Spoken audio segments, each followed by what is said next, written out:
Shocking showdown. Pierre Poilievre gets triumphant reception while opponents booed at debate. Pierre Poilievre made a thunderous return to the national stage in a moment that was as much theater as it was political competition. The Battle River, Crowfoot by-election debate, held in the heart of conservative Alberta, quickly turned into a one-man show. From the moment Poilievre stepped onto the platform, the mood in the room shifted. Applause broke out before he even spoke a word, and the crowd's reaction throughout made it abundantly clear. They weren't there to weigh their options. They were there to back their man. His rivals, clearly sensing this imbalance, looked uneasy, like they were out of place at someone else's celebration. Right out of the gate, Poilievre leaned into what locals wanted to hear.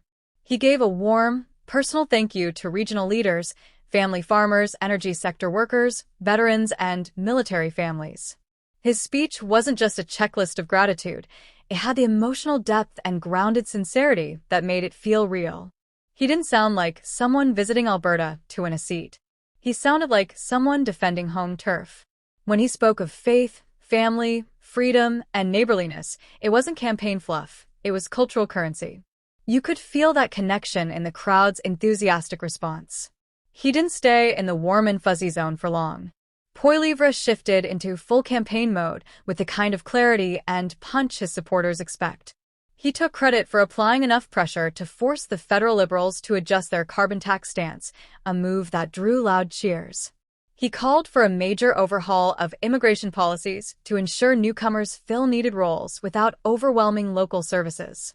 He pledged to protect firearm owners from punitive regulations, criticized federal EV mandates as out of touch and costly, and promised to rebuild Canada's military strength. Each point landed like a hammer on steel, resonant, precise, and reinforced by loud applause. In stark contrast, the other candidates struggled to capture any meaningful attention. Most of them looked like they were trying to swim upstream in a river already flowing in Poilievre's direction. Some stumbled over their notes. Others spoke without energy. None had the presence or command to challenge the moment. It began to feel less like a political contest and more like a confirmation ceremony. Poilievre wasn't debating his rivals. He was standing alone while the rest quietly faded into the background. The room was clearly not in the mood to be persuaded otherwise. Darcy Spady, representing the Liberals, attempted to make a serious, respectful pitch. He praised Liberal leader Mark Carney and spoke about leveraging Alberta's commodity wealth to secure long-term economic prosperity. But in a riding that has shown deep skepticism toward the federal Liberals, invoking Carney felt like a misstep. There was no malice in the crowd's response to Spady, but there wasn't much enthusiasm either. His calm, steady tone might have worked in a boardroom, but on this stage, it came across as out of sync with the urgency and fire that animated Poilievre's speech. To his credit, Spady brought relevant experience to the table. His background in agriculture and energy could have made him a serious contender in another setting.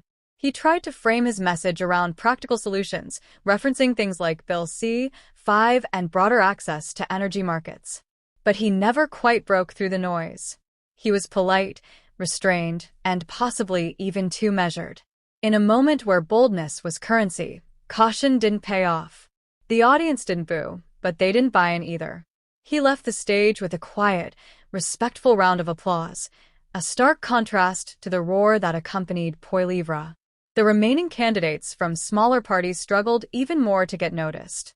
The NDP candidate sparked immediate tension by accusing parts of the community of needing to check their privilege during an exchange about immigration policy. That moment was awkward and visibly unsettling.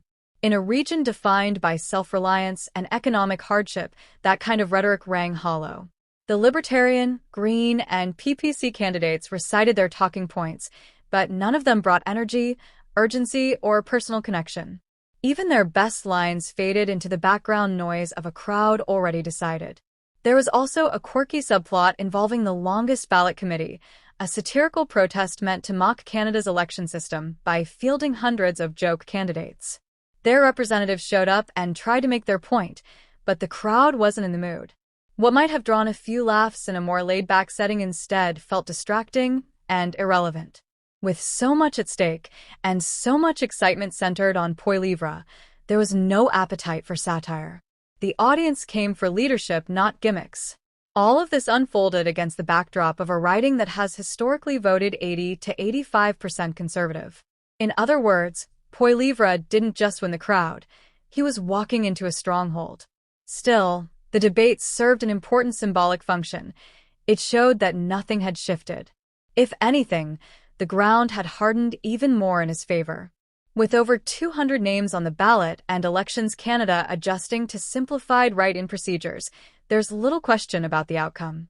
What matters more is how big the victory will be, and how clearly it will resonate beyond Alberta. This by-election wasn't just about replacing a retiring MP. It was about resetting the stage for Poilievre after his April 28 loss in Carleton. Damien Correc's resignation was no accident. It was a coordinated move to bring Poilievre back. Prime Minister Carney tried to get ahead of any accusations of political gamesmanship by calling the election quickly. But the debate blew apart any idea that this was a competitive or uncertain process.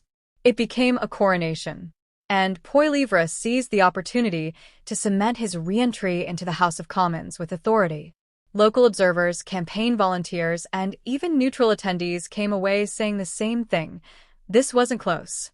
Many predicted that Poilievre would break 80% of the vote. Some even said 85%. And while that number is speculative until ballots are counted, one thing is already clear: he's going back to Parliament with more momentum than before. His defeat in Carleton was a temporary setback. His return from Battle River, Crowfoot, will be framed as a vindication. Expect to see him back in question period, ready to clash with Mark Carney, possibly louder than ever. This debate wasn't about detailed plans, it was about leadership, connection, and understanding life beyond Ottawa. Poilievre spoke with clarity and conviction, turning policy into personal purpose. His rivals leaned on facts but lacked emotional resonance. The difference wasn't just tone, it was vision. He offered strength and hope. They brought ideas that failed to inspire. The showdown wasn't just political theater, it was a decisive moment. The crowd embraced Poilievre with passion, not hesitation. The headline captured what everyone felt: momentum. If that energy turns into votes, his return to Parliament won't just be loud. It'll be game-changing. This isn't just a comeback, it's proof that his movement is not only alive, but gaining real power.